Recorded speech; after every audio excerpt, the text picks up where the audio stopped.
Kenya's defense chief and 9 other top brass died in a military helicopter crash in a remote area of the country, President William Ruto said. The president, who had convened an urgent meeting of the National Security Council after news of the accident emerged, said 9 other gallant military personnel on board were also killed while 2 survived. Today, our nation suffered a tragic air accident. I am deeply saddened to announce the passing of General Francis Omondi Ogolla, the chief of the Kenya Defense Forces, Ruto told reporters. Ogolla, 61, a trained fighter pilot, had only been in the post a year.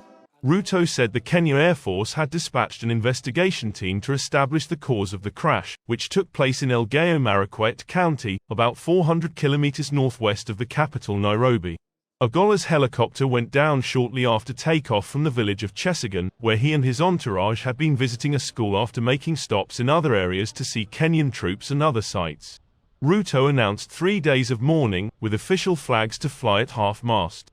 The bodies of the victims, draped in Kenyan flags, were returned to Nairobi on an Air Force plane, according to images shared by the presidency.